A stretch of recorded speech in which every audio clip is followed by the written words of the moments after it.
Taoiseach, the Climate Change Advisory Council says we're facing €8 billion in fines for missing our emissions reductions targets.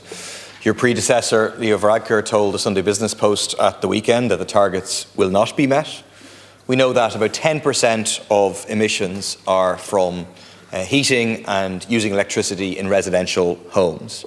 Housing for All commits to bringing in minimum BER standards for the private rental sector by 2025. There's no sign of that target being achieved. We're obviously a couple of months away from 2025. We know that half of all private rented accommodation owned by individual landlords has a BER of D or even lower. But 150,000 homes that are cold, that are damp, that are poorly insulated. It's much, much worse than the case for owner-occupied housing. And the reason for that is that landlords don't suffer from the cold and the damp. It's the tenants that suffer.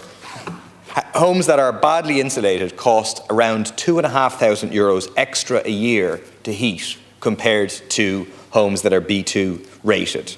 That's a cost, again, that is borne by the tenants, not by the landlords. Tenants cannot avail of any of the schemes, any of the grants in terms of retrofitting.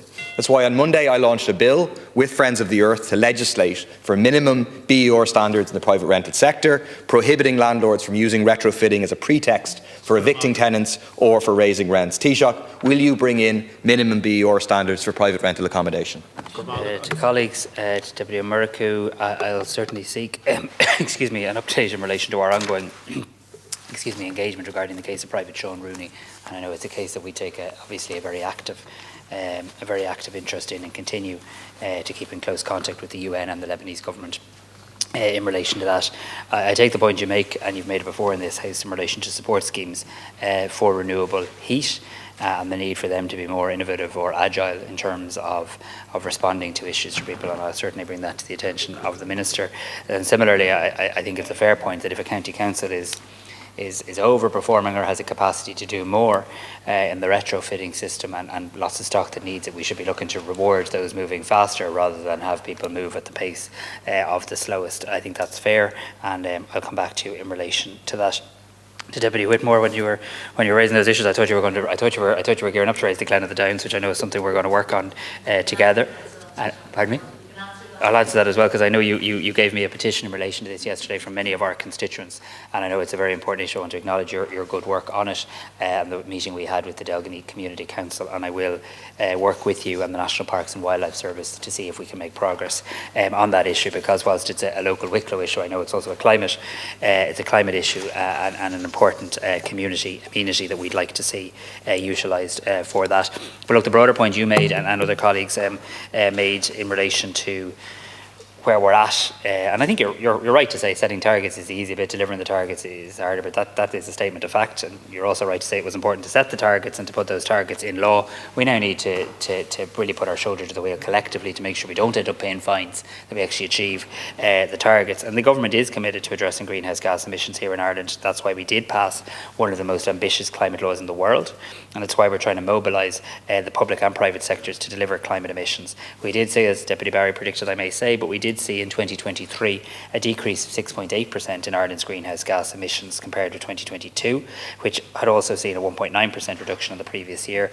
Encouragingly, we've seen decreases in emissions across key sectors: electricity 21.6, industry 5.8, agriculture 4.6, residential 7.1, with overall emissions falling below the 1990 baseline for the first time in 3 decades, and at a time when our economy grew by around 5%, which does point to decoupling between economic growth and emissions. I say that fully accepting that we're going to have to do more, fully accepting that we'll have to raise the scale of the ambition. But I also say it because we can't get fatalistic when it comes to climate change too. We do need people, businesses, all sectors of our economy to buy into the national effort and indeed the international effort. And this is proof that we can make progress. Recent modelling calculations from UCC's Marai Institute showed that we're currently on track to successfully stay within our first carbon budget if we achieve an annual 8% reduction in 24 and 25. And look, there's other encouraging signs around public transport usage, nitrogen fertiliser use falling as well, and our retrofitting numbers up 80% in 1 year. But there is more to do, and that is why we have established this fund in relation to having a fund for climate adaptation and putting billions of euro into it each year that will be available to the next government in terms of that uplift in the scale of ambition and action that is going to be required. What I'd say in the brief time I have available to Deputy Boyd Barrett, I do take the point about needing to get these offshore developments right. And I would argue, though, that there's a very comprehensive process already in place in terms of the mapping exercise, in terms of the planning process. We do also need to get on and develop them and build them at some point too. I think that's important. Deputy Murphy, I'll certainly look at your bill, which has been published, which I've yet to read. But thank you for bringing it to my attention. Did I answer your question, Deputy Barry? I think I did. Our report card, was it? Well, look, I suppose I've outlined the progress that I think we've made on climate, but accepting that there's a lot more that we need to do in the time ahead.